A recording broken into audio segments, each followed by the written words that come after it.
Greetings and salutations. Welcome to this episode of Playwright Spotlight. Before we begin, smash that like button, subscribe to the channel, leave a comment down below, and share the show with a friend. If you're listening to us on your favorite podcast platform, be sure to leave a 5-star review and subscribe to the channel. My guest today is a Los Angeles-based actor, director, writer, producer, editor, and voice actor who has a particular passion for circus. In New York City at the turn of the 21st century, he co-created and ran a circus called Delicious Vaudeville that ran for 2 years around the city. His immersive play, The Great Clown Bank Show, opens June 27th at Water Village Theater and runs through August 1st. Ladies and gentlemen, please welcome Hank Jacobs. Hey, everybody. Glad to be here, James. Thanks for coming on. Great, powerful voice for this episode. Amen. So we briefly touched on this before we started, and I said that there's always an aspect of playwriting that we always touch on, no matter what the episode is. And this episode, as much as I've wanted to get into it in previous episodes, haven't been able to, is immersive theater. And on that note, forgive the humming from the air conditioning. Okay. You're going to have to deal with it because I've had way too many guests. As long as it's not the microphone, I'm okay. Yeah, it's all good. I haven't had the chance to get into it, but let's just start with the obvious question for those who might not be familiar with it. What is immersive theater? Well, on some level, all theater is immersive because you got to leave the house and you've got to go to a place and immerse yourself in an environment that is not your own. You know, you're coming into our house, right, and we're going to take you on a journey, and you're trusting us to do that. I think immersive theater, with a capital I, sure, has become a bit of a buzzword lately. You know, there are many ways to do it. You've got like your murder mystery type shows where you play a character and whatnot. And then there's... When you say you, are you talking about the actors or are you talking about the audience? Okay, the audience, got it. Yes, indeed. Then there is stuff like Sleep No More, which is, much more exploratory. I don't know if you've seen that in New York. It's a version of the Scottish play that's really a dance thing. But you enter, everyone wears masks, and you go into this warehouse in New York City and in Chelsea, and you start on the top floor, and it's all of these different warehouse spaces that are curated. And you can feel free to search, and then over time you get herded downstairs, and you're picking up little bits of the play as you go, and then eventually, there's a big climax where everyone is in the same room. It's a very cool show. Highly recommend it. I think it's still playing. What we're creating here with the Great Clown Bank Show is a little bit different than that. I'm trying to take a little bit of this, a little bit of that. What the real immersive part is when you arrive at our theater, you enter a place we call the Carnival Space. Yeah. And it's kind of got vibes of like a Burning Man camp. Okay. And it's also, there's a lot of like little jokes and stuff. There's some clown currency that you'll be able to spend on different activities. There will be things that you, like checklists for you to move through and find, do this activity, do that activity. There's, you can buy some refreshments and merch. This is a show about banking and about greed. So we definitely want you to spend money when you're with us. So that's part of our vibe. And so what I really want to do with the immersive aspect is to create a welcome, to go a transition from the outside world with all the crap that's going on now into a place where you are playing and where you feel like you're kind of getting into it to be a part of it, and then you come in and do our show.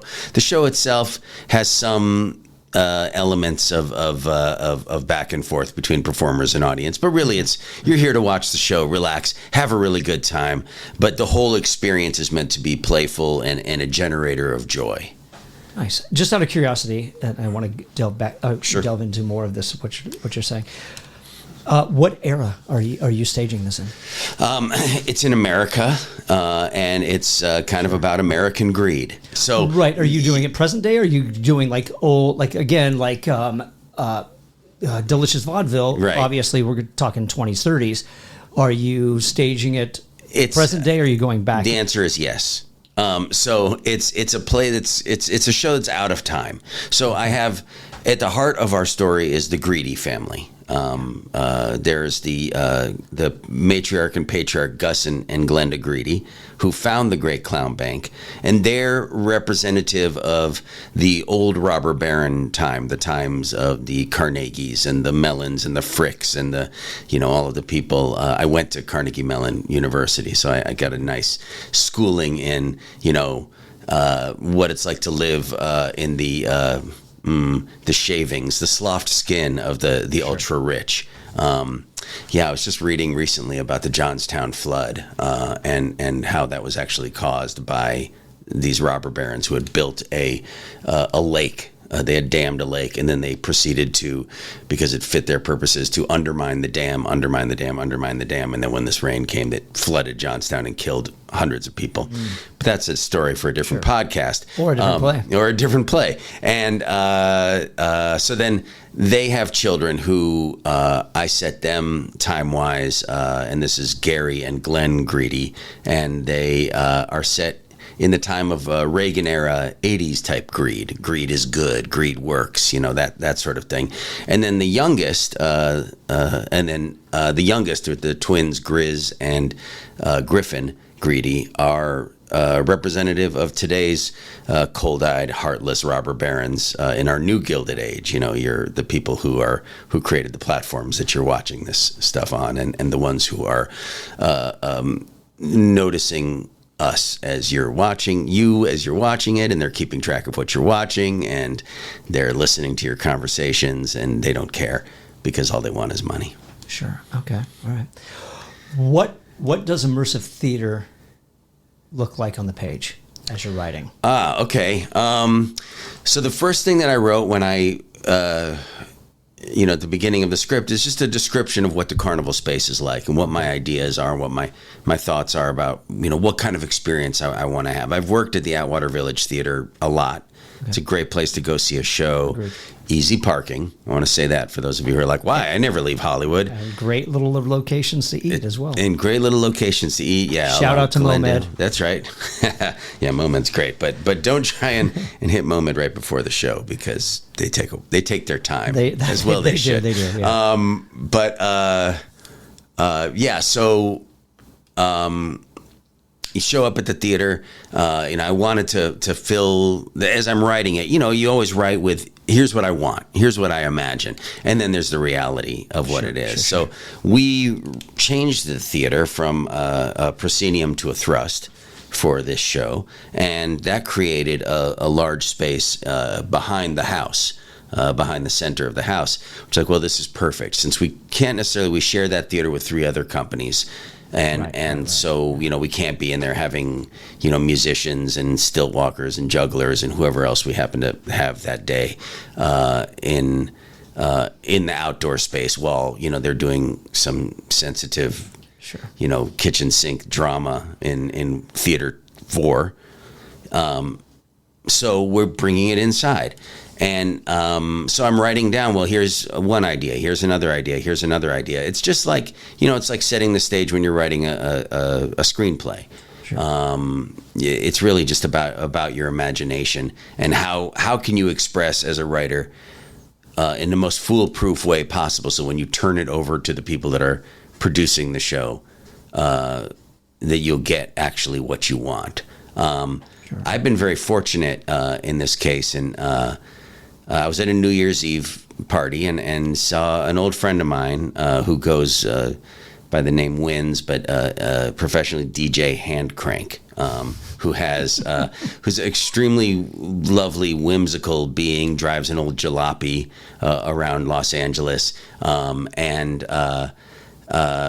has a Twitch stream that they do a couple times a week where they play old Victrola records. I've got one in the living room I have to show you on the way. Well, that's very exciting. They would be very happy to hear about that. So that, it's a really cool, very whimsical, extremely witty person, sure, someone who's just really on tap. And they used to work for Cirque Berserk and Lucent Dossier and some of the other homegrown LA theaters on some of the immersive elements that you would get when you would see those shows. When you arrive, there'd be people in costume going through the lobby to try and give you a sense of, you're here, you're in a different place now. So we're not reinventing the wheel with this. So we were talking about it, and I just saw their eyes light up. So, well, do you want to come in and curate and be in charge of this immersive space? And so there's been a lot of back and forth, and we're talking with the set designers and the props people, and as we're creating this space, there's a kind of a seamless quality between the different spaces that you enter and that you inhabit as an audience member.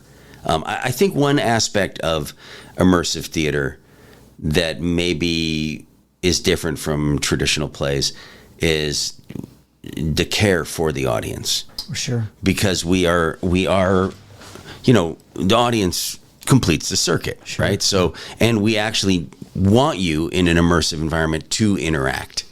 We don't want you to just necessarily sit back. You can. Sure. You can. We want to get consent before we do anything with you. But also, come on, show up. You're here. You're part of the show. That's part of it. Do you feel that there's a sense of release of ego when it comes to that? Because when traditional theater, it's like, come look at me, where it's like, let us give you something to experience, rather you're up here with us just as much as anybody else is. I think that's one way of looking at it for sure. Having, a release of ego. There's something about, I think in a lot of modern theater, we have become adversarial towards the audience, but then we end up doing shows where there's like nobody in the audience. Why come see a show where they're not going to treat you well? Right. Why come see a show where you're just going to, where it's just double middle fingers the whole time? I mean, there'll be some middle fingers, don't get me wrong, but they're not at you. Sure. I'm really grateful for anyone that puts in the time, gets away from their screens, gets in the car, goes through LA traffic, arrives at a show, comes in and sits with us and shares with us and exchanges the energy. It's a beautiful experience. So I think there is a lack of ego in that, because it's co-creation, really. Sure. We've done most of the work, but the last 10% is our connection with you. I'm going to jump in the time machine real quick. Great. Because you brought some things up that now I'm intrigued by, and God forbid we ever return to that. How do you feel how do you think lockdowns and COVID played into things like that? When when we started doing theater in a screen setting, if you will, sure, in different aspects, whether that's, I've seen plays where it's like they tried to stage it as best they could, where the actors were in the same room, or, just more playing to the screen. I don't know. I didn't interact with theater a lot during the pandemic. But I was doing some interesting stuff. I was doing leadership training during the pandemic, which was really fascinating. Stuff that is about connecting with people. How do you create connection? Sure. Even just being in the same room with you now, sitting across this desk, gives us a different feeling than if we were on Zoom 100%, talking it out. I get a sense of what you look like, your size, what you smell like, and you smell great. But the there's something about being in a room with someone. Agreed, yeah. and perhaps what is more apropos to where we are today with theater is the coming of AI. Right. And these are obviously, the pandemic is a massive thing. There's something about, all of that time in isolation has sort of made us itchy to be out and be among people.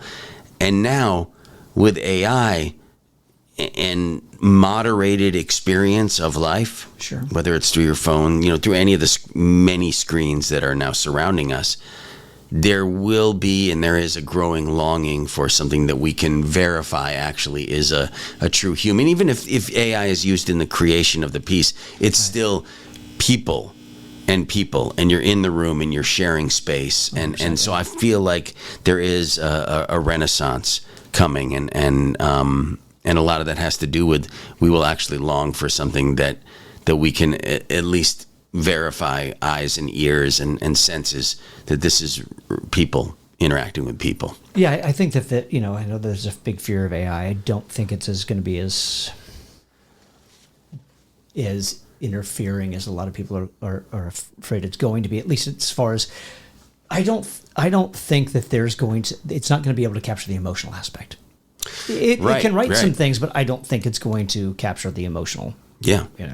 At least as far as the writing goes. That's me. Yeah, I mean, there's going to be a lot of really interesting aspects to it. What do AI emotions seem like? What are they? Are they real? Do they exist? Are they created? There's something. I am interested in.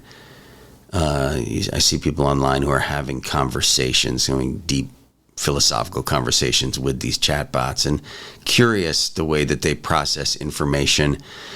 What is consciousness? What is emotion? What is reality? But there is something about, at its very core, what is it to be human? A lot of our power comes from our imperfection, comes from our emotional nature, comes from these moments of explosion, these moments of blow up, these moments of failure, these moments of betrayal, all of the things that we write drama about. Sure. I've worked a good deal in the vertical space. Right. That's something that's been a topic of conversation. Yeah. Just not in this, but just in general. Sure. And it's interesting because that's where there's a lot of employment right now.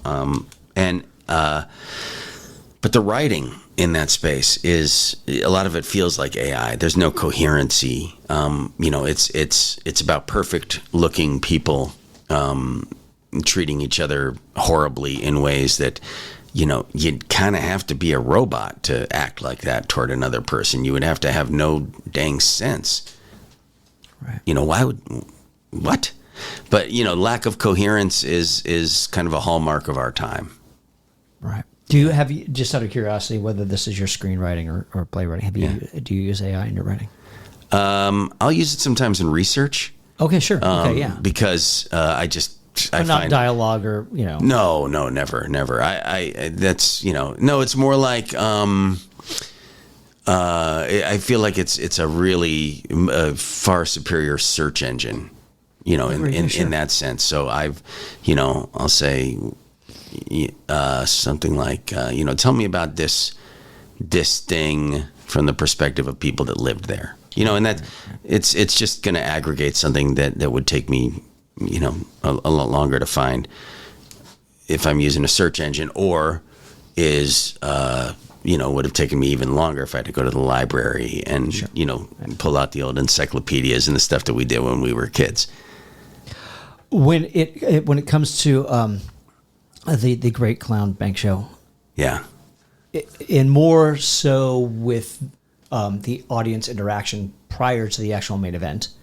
And do you account for that, by the way, as far as runtime goes? So let's say, look, showtime's at 8. Yeah. But, you get there at 7:45. Come on in. You can do this. Yeah. How does that work, first of all? And then I'll get to the question that I was actually going to ask. A lot of that is going to have to do with, how many people do we have showing up that night? How many reservations do we have? How many walk-ups? And then, do we need more time? Are people out there having a great time exploring and doing their thing? So maybe we'll wait a little bit longer to call them in. We want to be, we want to be aware, want to be thoughtful about what's happening in the space, which is, of course, part of the magic of theater. You can change things and you can shift things. And then, it's small theater. When is the last time you went to a small play, in a 100-seat theater? All the time. That they start exactly on time. Oh no! Well, somebody told me about the Chicago 7 that Chicago always starts. They always plan to start 7 minutes. 7 minutes. Oh yeah. And then we came up with the concept of LA 8. LA 8, or as we like to call late. Late. Yeah, that's good. I like that. Thanks. So where I'm going with the question I was going to ask is, so when it comes to the pre-show interactions, is there any of that that's scripted? Maybe they step right up, come on over, let me tell you all about the Mac and Jack, or is it completely ad-libbed and like, this is the concept, this is what we're going for, run with it in whatever interactions you've got. Oh God, I hate to do this, so forgive me if I'm bashing anything. It's like for the interactions you might have with some of the character artists over at Universal Studios. You know what I mean? Right. Well, of course, over at Universal Studios, they're dealing with a far more commercial entity, Sure. With certain, things that you've got to say and stuff that you got to hit. Right, and that's what I'm asking. Yeah, I once played, when I was back in high school in Washington, D.C., I played Cookie Monster at the National Zoo, which was fascinating. I'm in the big Cookie Monster thing, and they tell you can't say anything. Don't do this, don't do that, don't do this, because this is not, this is what Cookie Monster would or would not do. And there was, I remember like kids like sitting on my lap and looking at me, be like, it's like, no, I mean, I'm in the outfit, but there's like I'm looking through a screen in the face, and it's like, you're not the real Cookie Monster. I don't want to say anything. I don't know what to tell you, kid. But no, it's more along the lines of like a Christopher Guest movie, right? Where here's the vibe, here's what we're going for, and you can play within that. But a lot of this experience is going to be self-directed. A lot of it is this deeply curated space that gives you opportunities to explore with a lot of like little details that are really fun to be a part of, and things you can do, places to take pictures and post them on your social media, places just for conversation. And then there will be things about like, here's the history of the Great Clown Bank, the ancestors or whatnot, or things of that nature. We're still building it. Sure. That's the exciting part about where I sit today talking to you, is like, oh, there's a good idea. Maybe we'll put that in. All right. Well, we'll no take ego. It. Got it. Yeah. So I guess, like, how does that, again, I'm going on the page thing as this is being developed, and you're getting this down, you're getting the ideas and you're implementing them. I'm like, so does that, like, here's the idea, these are the things you want to hit for each, I'm going to call it a station. Here's, I'm going to go old school circus and say, all right, here's the bearded lady station, here's the strong man station, here's the littlest man in the world station. Right. And so are there certain things you want to hit? Obviously you have this exchange, like, hey, it's 50 cents. Right. I've got you, 100 clown dollars or something like that. Yeah. I've got you 2 bits, but I need another, whatever. Well, it's it's less that we bring more of that. Let's continue with the let's lean into the circus vibe. That's more a part of the show itself. Okay. And this the carnival space is more experience yourself in the space and become playful. As we enter our world. So I don't really see it as a space of where there's going to be people up in your face and like trying to get you to be a part of some moment. But it's more like or an organic environment in which to experience different moments. Yeah, and that's why I'm asking, because obviously there's got to be some kind of preparation. There's going to be some kind of quote unquote writing as you lead into the main. Mm-hmm. So I'm trying to kind of get the overall experience. It's obviously, again, I'm going to use the term stations.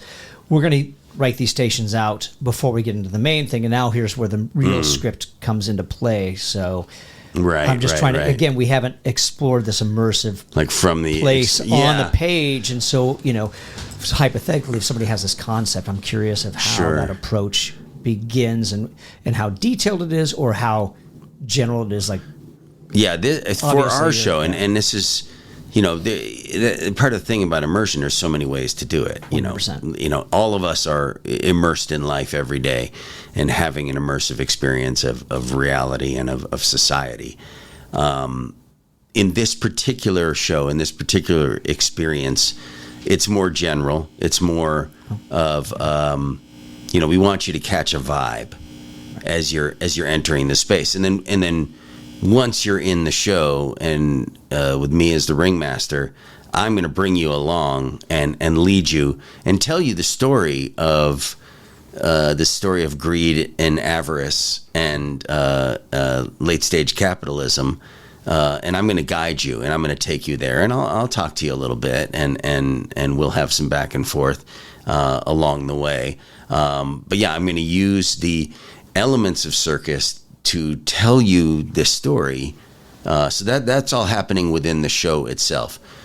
The immersive pre-show element is, that's less curated. It's curated, but less guided. Sure. It's more self-guided, more exploratory, an invitation to use your curiosity and your imagination as you come into our world. How do you account for audience response when it comes to the main script and the audience interaction? Oh, I can't wait to find out. I'll tell you that. I mean, there are places where, it'll say in the script, like, the ringmaster does some crowd work. Right. Okay. What is that going to mean? Well, we'll find, hey, where are you from? That sort of, how'd you find out about the show? What's your social media thing? Right. What's your waist size? And then, we'll see if there's going to be, if people are going to catch that spirit and come at us. Maybe, they've bought some of our overpriced beverages in the lobby, right, and have maybe been a little overserved. And then, we'll find out. We'll see what that's going to happen. Hopefully that does. Hopefully people are responsible within themselves. But, more money, more calm environment. This is a show that is sort of born in chaos, created from found objects, and can exist within a certain level of chaos. Sure. There is there is a certain, circus. Part of what fascinates me about it, and always has, is this interplay between noise and chaos, and then the exactitude of the acts. Whether it's the acrobats, the jugglers, whatever, the clowns, it takes a lot of focus to get these things right. So within that, we hope that we have bought your attention, your cooperation, through your attention, through our energy, and through the beauty of what we're creating, and the fascination of what we're creating. How was it? And I'm sure that there still might be some things being designed. So how was it with the designers? In like, this is what I'm thinking, or like, here's the script, work your magic. One of the more interesting aspects has been, everybody's got an idea. Well, you say circus, you say clown, sure, you mean, everybody's going to be in big puffy outfits with rainbow wigs and, Pennywise makeup on. I'm not that interested in that personally. Sure. And so there's been with most of the designers a bit of a back and forth around, we want to play with some of the tropes of circus and of clowning, but I don't want people in big, colorful, puffy pants. The clowns wear makeup.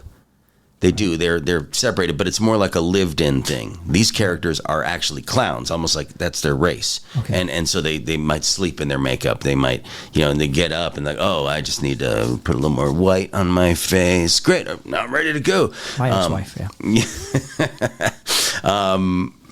So. That's been an interesting part of the journey is let's let go of some of the ideas of what a clown is supposed to be. Sure. Because the larger idea for me is a clown is a perfect vehicle to explore the situation we find ourselves in now, where we're being led by a bunch of clowns, and we ourselves are clowns for putting up with it. But that's also kind of the human condition is clown is a creature of desire who is facing its own ego death constantly. What's the rehearsal process been like? And how, I'm imagining there's still changes that are being made, and I'm sure there'll be changes made throughout, probably prior to opening night within reason. But sure. What's the rehearsal process been like in this regard? Well, one of the biggest issues that we've been dealing with is we are the theater company that we're working with, when they Open Fist. Correct? Open Fist, yeah. So when the Open Fist signed their lease for this year, they had to promise to give their space to another company for 3 weeks that happened to fall right in the heart of our rehearsals. So we've been in exile. We're coming back in this week, but even right now there's turbulence in landing back in our space. So can you unpack that a little bit? Or is that sensitive? I think that's just like, politics from company to company. So to say, to give you sort of a broad outline, we've been going from rec centers to, we've had a couple of rehearsals in the pool room at my condo complex. Sure. Thank you, Alex. We've been up in a dance studio in La Cañada. We had one just horrible rehearsal in this disgusting pier space right around the corner from here in North Hollywood. It was just like, it was a tiny space with no windows and like broken mirrors and 3 bare light bulbs, and it was just like, whoa, we're not going back to this space again. Sure. And we're trying to get a cast of 14 people into a room not much bigger than the one we're sitting in right now. A little bigger, but maybe 9 by 10 this room was probably 12 by 12. Maybe not big enough. So that's been an issue, but that's just the space aspect of it. I think that's the valley as well. You don't get to ever rehearse in your space. And we're also dealing with the Fringe is going on, so all of the spaces are being taken up by those shows. Which is a wonderful LA institution now. But it's been a real challenge to actually get people to meet. We have yet to have every single cast member for all together in one space in one time. There's always someone missing. People got to make a living. Sure, this of is course. A bunch of years ago. People have always had to work other jobs to do theater, right? It's a labor of love. It's an act of resistance and all of that. But you're choosing that this is kind of going to be your social life. This is going to be how you spend your time because you have a passion for it. And our actors are very, very passionate. So it's been a restless experience. But that said, let me move into the actual work itself. Sure, please. There's something about when you're doing physical theater like this that requires a lot of trust, that requires a lot of patience, that requires a lot of like, wait, I just learned this and now you're changing it, a lot of discomfort. And so it's been a bit of a roller coaster. But that being said, the times that the time that we have been out has been really good for us in the sense of we could put this show on a lot of different places, like a real circus troupe. Do you find, real quick, not to interrupt, I apologize. Sure. Do you find that a lot of the elements that you just spoke about, like the trust and you didn't say chaos, but I think you get just where I'm coming from, that's because it's an immersive piece opposed to something that's more scripted, where it's more, and I'm going to use this term, and I'm not trying to diminish this particular aspect of theater, but it's more grounded. Right. How do you have something to reflect on, but with immersive, there's so many different elements you can't account for. And I'm not saying that's a bad thing. Right. It's just like... Right. All right. So, okay. So, when I'm hearing you say immersive, what I'm actually linking it to now at this point in our conversation is where is a physical theater. It's theater without a lot of words. Sure. So, there are words in the show, but a lot of it is me as the ringmaster narrating it and giving you some context for what you're about to see. And then you'll have these acts that have music, and I write down, here's the action that takes place next. Here's the action that takes place next. Here's the action that takes place next. And then here's the action that happens after that. But then when we're actually putting it on its feet, it's like, well, what actually works? What is actually possible in our space? We've got to find the rhythm and the timing with the music, which is being written simultaneously. Right. So as we're dealing with different versions of demos that we're playing. So sometimes, there's a human cannonball scene that we do. We do our nice. Take on the human cannonball. And within that, there's so much movement that has to take place. How do we create the illusion that these characters are being, shot out of a cannon and moving through space when we don't have this huge arc and parabola and all of the equipment to fly them up and over the audience. No, we have to find other more creative ways to do it. And is that choreographed? Yes, so it's all very deeply choreographed. The other day, I went down and took the stage manager's notes and sat down and actually made a diagram of all the different movements, and it looks just like chaos. There's your word, chaos. But as the actors learn it, right? There's a chasm that they get to jump to from, well, I'm looking at this thing on the page, I don't really understand what it is, and then we start to play with it and inhabit it a little bit, and we're all kind of, 3 left feet stumbling around, slamming into each other, and then all of a sudden it's just, oh, okay, here's the internal logic, here's the internal logic of that, here's the next thing of that. There is a luxury when you're doing a play that has a lot of words, that you can you find your way through the words. Right. When we don't have the words, how do you find, as an actor, as a performer, how do you find what is the impetus that's going to take me to the next layer, that's going to take me to the next action? Because, even if you're dealing with big, absurd physical activities, you still have to find something that's going to take you as a living, breathing being on a stage from one beat to the next. Sure. So that work, it ends up being like, what's the next beat? What's the next beat? How do we break down the scene? How do we follow? What's our motivation? What's our intention going into the next moment and the next moment? And what's that? Okay, and I've got to come here, and there's blocking. And it becomes extremely complex. And sometimes in the heat of trying to figure out, what are we doing? Right, and wait, sure. You just change things, so that changes things up and down the line. Tempers can get a little, intense. But I always welcome that, because that just means people really care about what they're doing. And so the joy from the director's standpoint is watching people take ownership. Right. Now I know what I'm doing, and now I'm really leaning into it and inhabiting it, and then it starts to come to life, and then they start to fight back, and you say, no, I know this better than you do. Right. You may have wrote it, but I'm in it. Right. So that's, I love that moment when that breakthrough happens. Sure. And I guess I should have clarified, because and this might be unfair that I bring this up now instead of in the beginning. My immersive theater experience is very limited. Yeah.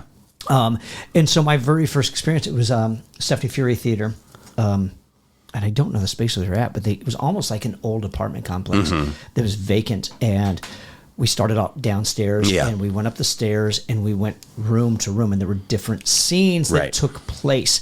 But the audience was part of the New Year's Eve party. The audience was part of this Himalayan, let's just call him a monk who... Sure. Didn't speak. He poured tea for everybody, but you could see like the struggle that he was dealing in these harsh environments. So that's my experience. And then of course, I think there's moving arts where it's like they'd stage different plays within automobiles and vehicles. And you got in one car, you watched this play, got out of the car, and then went to the next one. So, based on those, and I don't know if you would consider Point Break live if you were to experience. I haven't seen it. No, I have not either. But apparently they grabbed whoever the Johnny. What was his character? Johnny Utah. Yeah. They grabbed somebody from the audience, and they played. He played. Or cool. She played Johnny Utah, and they had cue cards.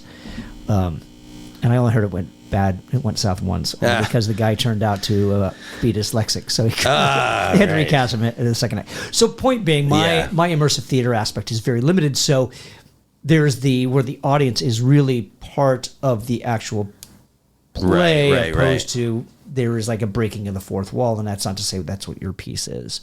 Yeah, this is not really that. Once you've moved into the space, you're in your seat. Sure. But what becomes immersive in that sense is that we're building a circus tent inside of a theater. Sure. Okay.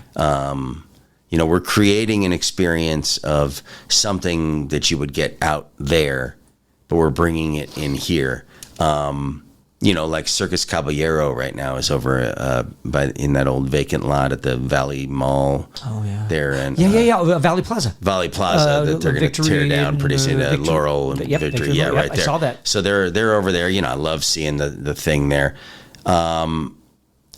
So it's like, how do I create a vibe of what they're creating, as if you're coming into this theater and you're being immersed in the experience of going to see a traveling circus, but it's not traveling. It's in a space.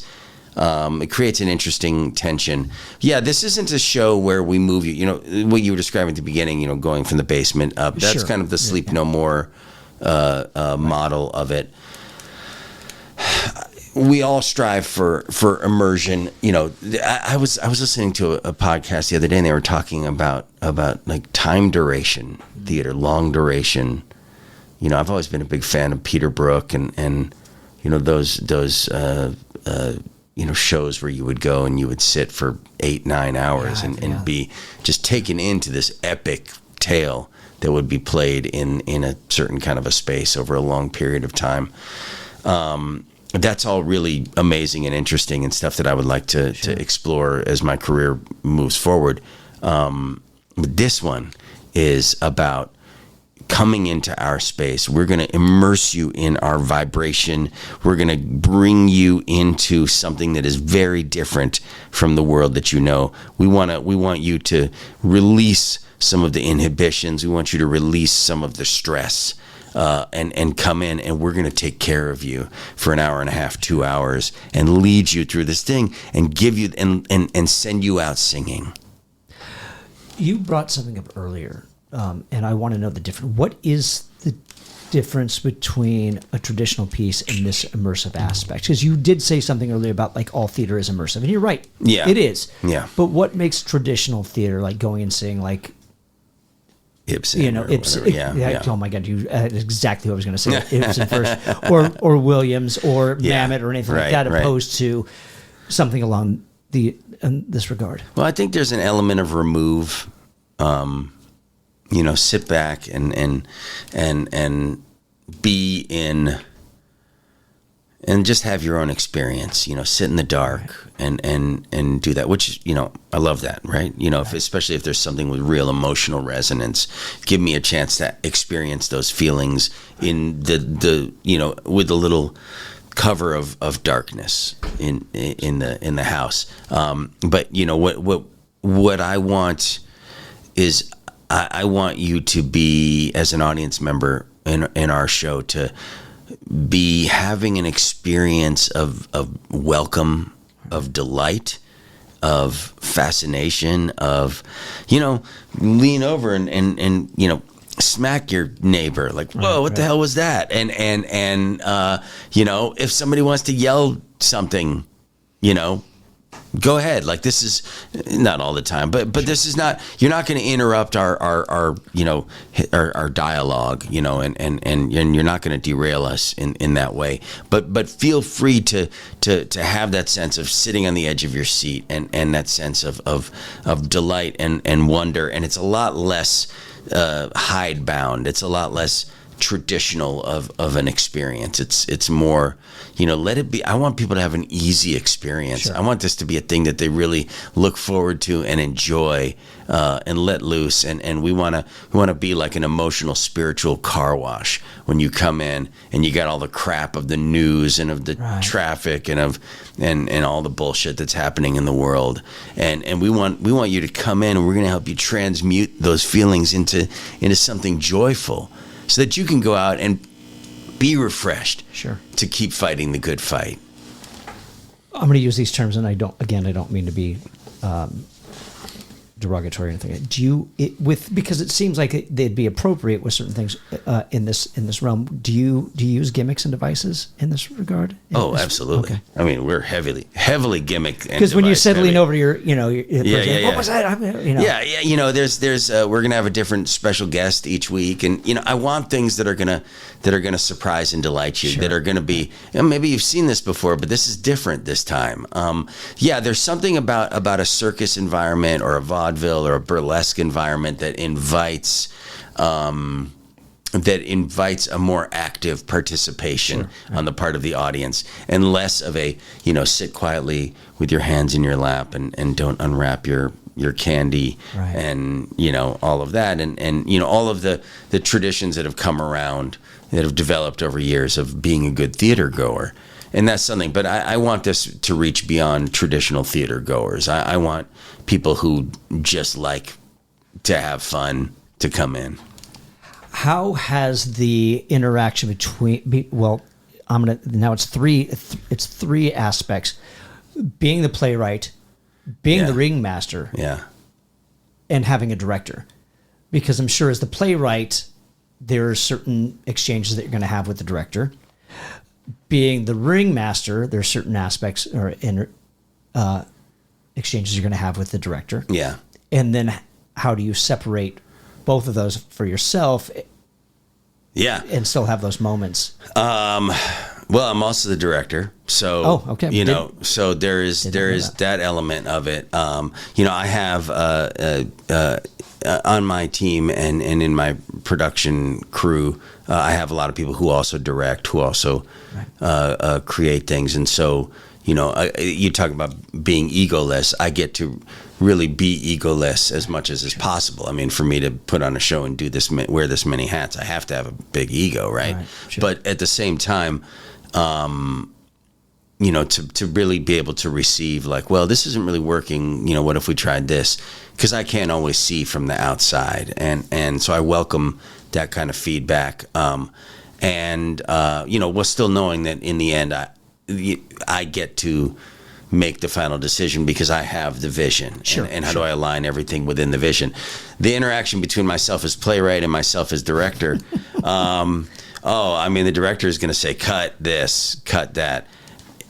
I've made movies and written screenplays and stuff. And one thing that I've learned is that from the moment you have that first thought of this could maybe get cut, it's already gone. Right. So, I try not to be precious with the material, let it shape and evolve, because this is also a musical. There's original songs. Okay.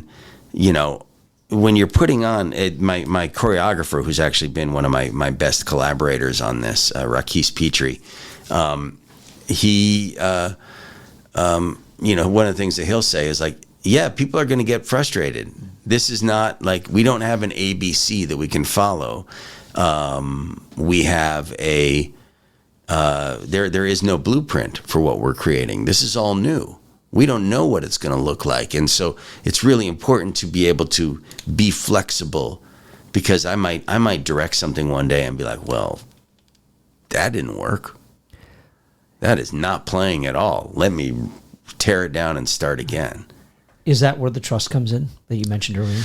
That's a large part of the trust. Some of it is just like, hey, they're wearing costumes that they can't really see out of, and they've got to trust each other. Some of it is trust me, trust the process, trust that I'm not gonna put you out there on the stage not knowing what you're doing, and without the support of every element working together to create these moments.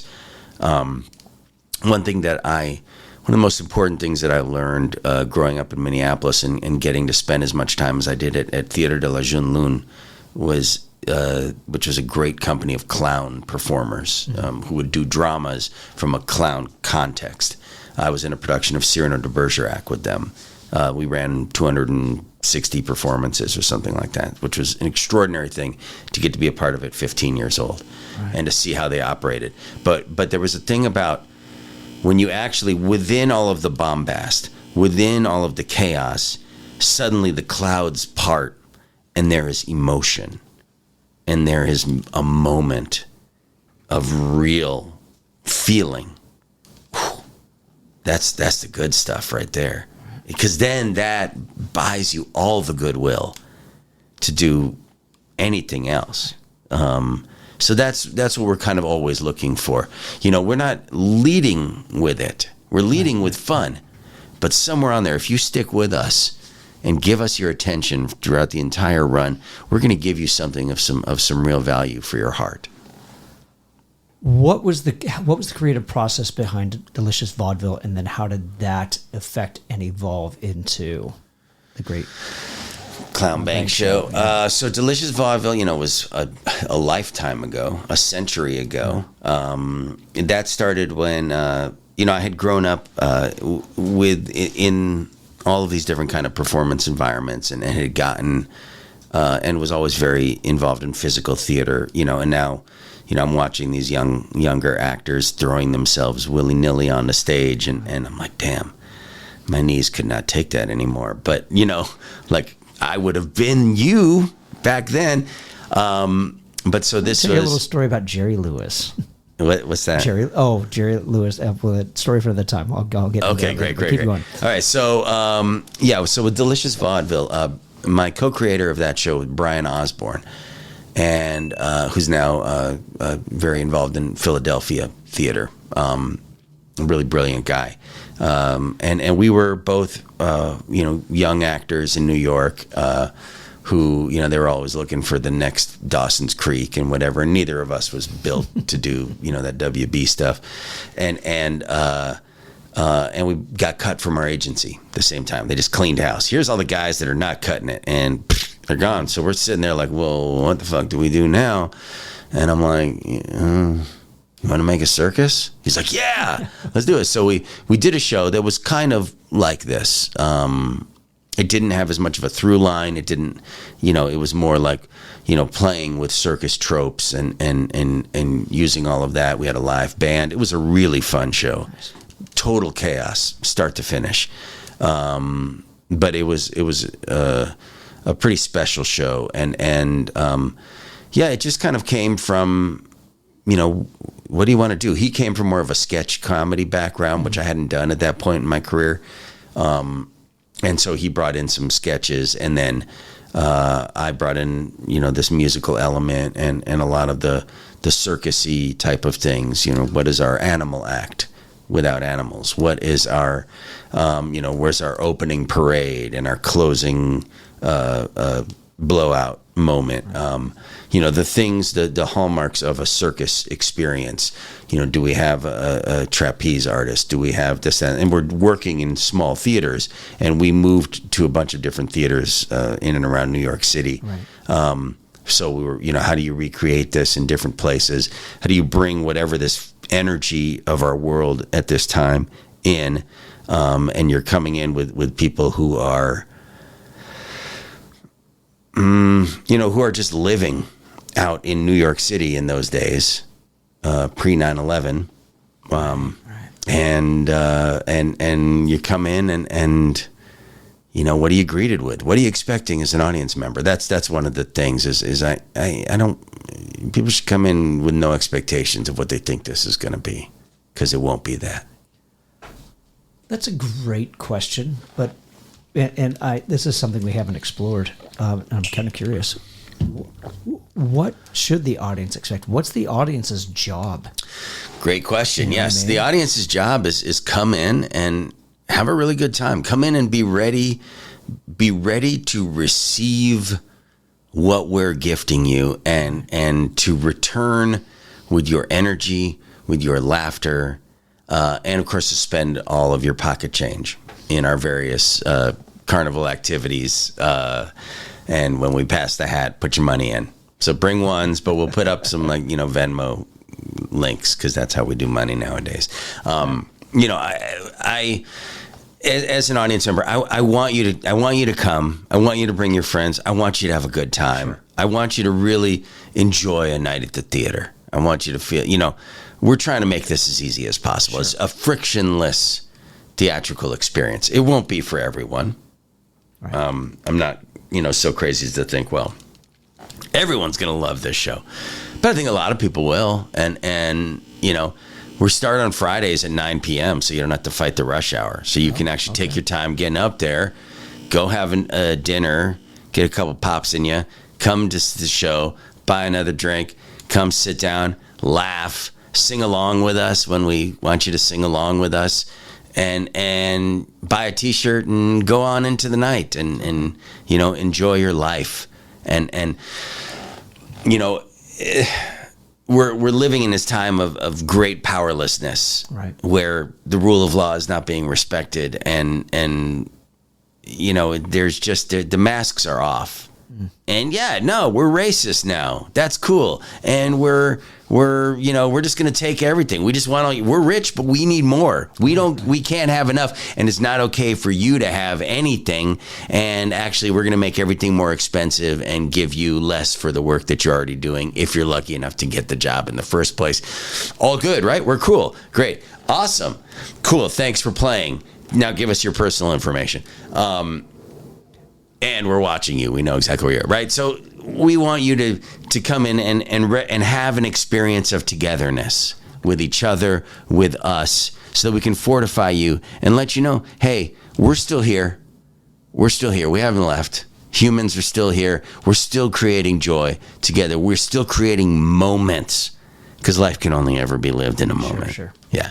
Do you think that job as an audience member applies to traditional theater as well? Oh, yeah. I mean, the requests are different. But I really, really respect people who go to a lot of theater and who love it and who go to see shows and who support live entertainment. We need these stories. But people who value beyond the experience of taking in stories alone, but to take in stories as a collective, to take in ideas as a collective, to feel the people, smell the people, all around you. This matters. This experience of togetherness, of community matters. They might have all the money, but we always have each other, and that's real power. All right. In an ever-evolving piece such as this, because it sounds like it's always changing, obviously they're going to have to get to a point where, this is it. Yeah. We're not, Yeah. What's the rehearsal process been like? And I don't, obviously it's been, and excuse the term chaotic again. Yeah. But, as far as bouncing from place to place, outside of that, the rehearsal process and okay, here's some changes. I know we did this. I know I said this and, I'm changing it on you, but how has that been received? How does that trust? Over time, trust is built. Yeah. And as people, like I discussed earlier, as people become comfortable and finally, okay, this is what this moment is, then they begin to take ownership. And then it starts to really come together. So we've been working it in pieces. Yesterday we worked through the entire show.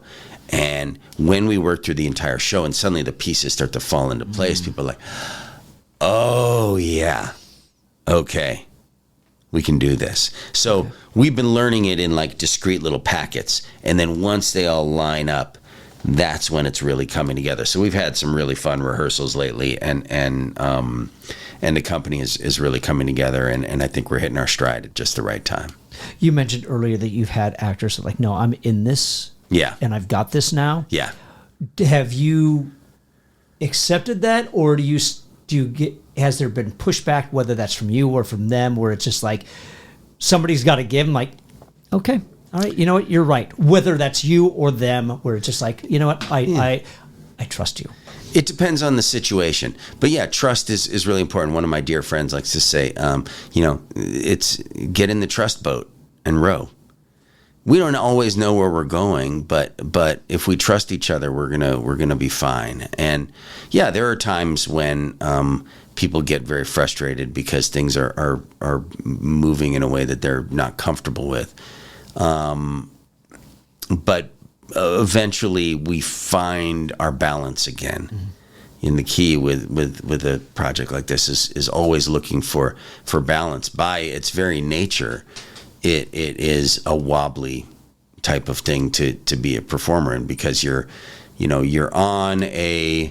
standing on a plank that's balanced on a ball that's balanced on another plank that's balanced on a larger ball that is being spun around by some guy laying on the ground with his feet in the air. Has anybody bailed?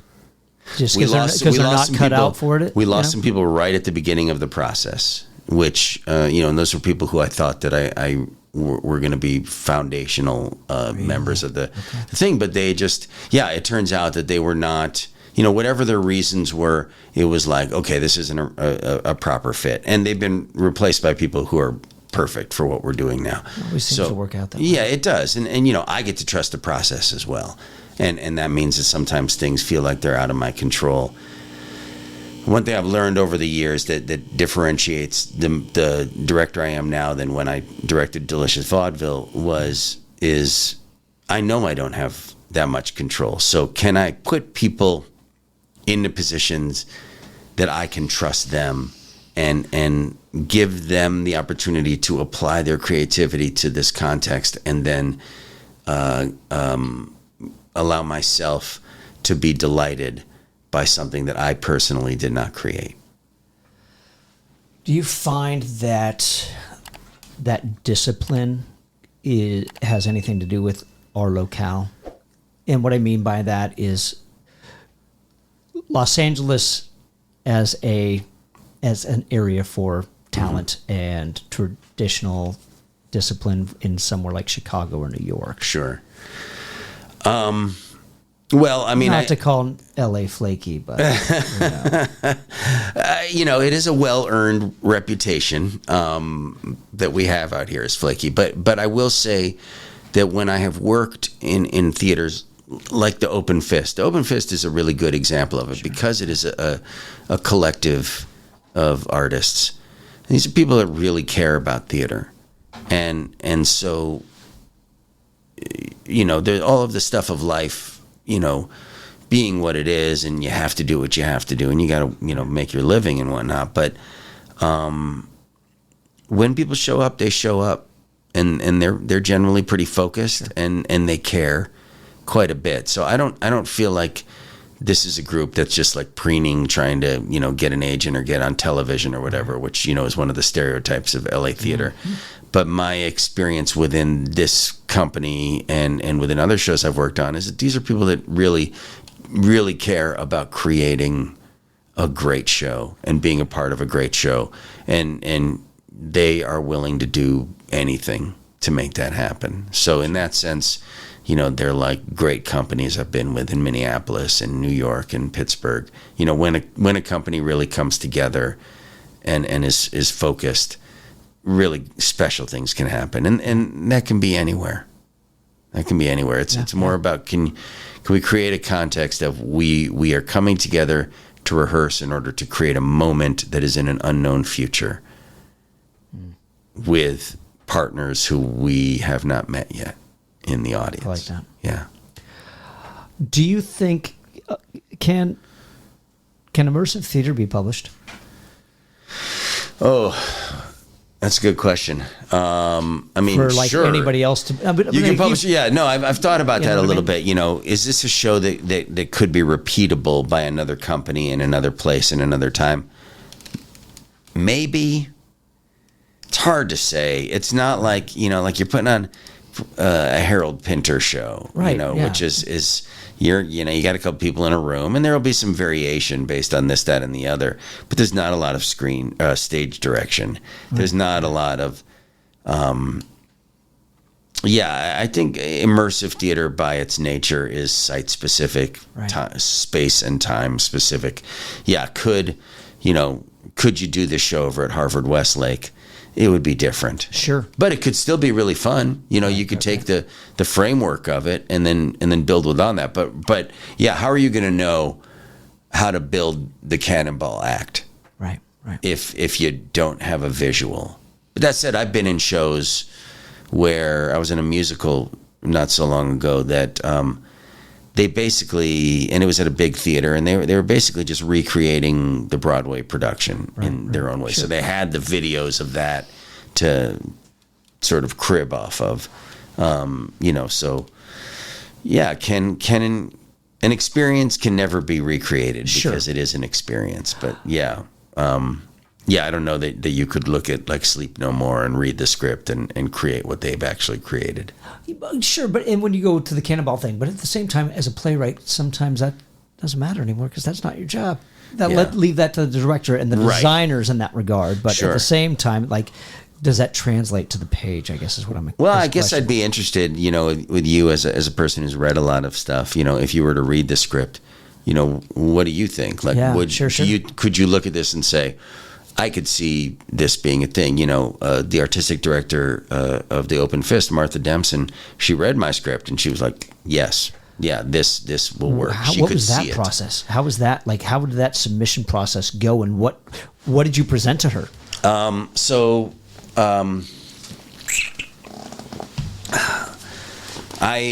Open Fist has been my theatrical home in LA for the last 10 years or so. Okay. I came in after having a long break of not, of just writing basically and doing voiceover, because I was raising a couple of kids, mostly on my own, and so I was not involved in things that that were time intensive, and I lost a lot of my confidence and whatnot. So I started doing the Open Fist as this beautiful show called Both: A Hard Day's Silent Night, which is that on the website. Beatles' nativity, and I've been in it for 10, 11 years now. Okay. And it's a fabulous experience, and it happens every December, like the week of December 19th, usually the week before Christmas. So I was starting to slowly get back in with them there, and then I did one of their musicals, and then I started becoming involved in a sketch show called This Week, run by Ron West over there, and then Ron started to let me direct and run some of the weeks of it, and I was like, oh yeah, I really like doing this, and I know how to do this already. And Amanda Wire, the associate artistic director, says, we're looking for stuff for next season. You got any ideas? I was like, matter of fact, I do. So I started writing things up, and I took Martha out to lunch and pitched her on it. She was like, that sounds amazing. So that was kind of the genesis of it. Right. Being a part of the company. I wasn't coming from outside. I was in their context already, but also coming from this thing that I had created elsewhere, and a concept that I had that had originated elsewhere. So then, to actually write, so okay, but do you have a script? And so we just had a new baby, and I wrote. I was writing it at night, middle of the night, and put this thing together. And they're like, yeah, this will work. They read the script, so yeah, we can see this. This will work. Bringing it back full circle to trust. Yeah, it's all trust. I mean, life is trust, right? Sure. I step out of the door.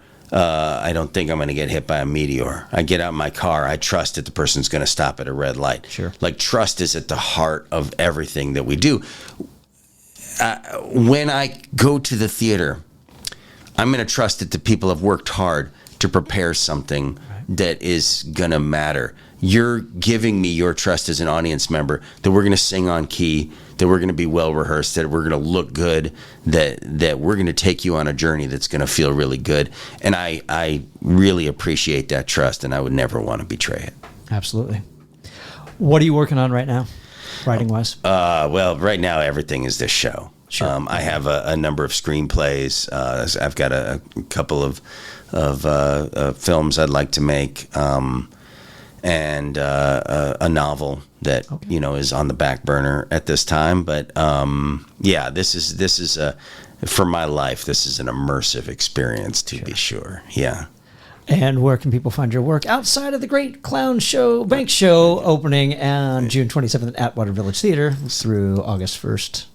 So for that information and for tickets, go to greatclownbank.com. There are links there to the Open Fist website with ticketing into our merch store and all of that. We'll definitely have the ticket link below. Great, awesome. In the show notes, yeah. And then, I have a personal website, thehankjacobs.com. It needs to get updated right now, but that's, I'm not sure what's going to be next after this. Let me, be fully present in this moment and get back onto that novel after and just see what happens. I get to bring my second kid to college after the show is done, and and then I've got a little one as well, a 1.5-year-old. So that's a lot of time and energy as well. You got your hands full. I do have my hands full, and I'm very, very grateful for all of it. Love it. This is not an easy life to be a creator, but it's worth it. You find our way. We find our way. And finally, are you on the socials? I am at circus_alchemicus on the Insta. That's alchemicus,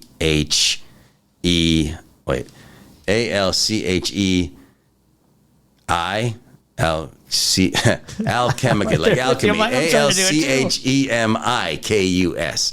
Alchemicus. If you start, circus_alchemicus, you can follow us there, or follow the Open Fist Theater Company as well. And there's a lot we link back and forth to each other a lot. And yeah, that's where I do most of my social stuff. Great. On there. All right. Well, Hank Jacobs, thanks for coming on this episode of Playwright Spotlight. Thank you, James. Been a pleasure. My pleasure. Thanks for tuning into this episode of Playwright Spotlight. Again, smash that like button, subscribe to the channel, leave a comment down below, and share the show with a friend. If you're listening to us on your favorite podcast platform, be sure to leave a 5-star review and subscribe to the channel. And in the meantime, and until we see each other again, keep writing. Get it done.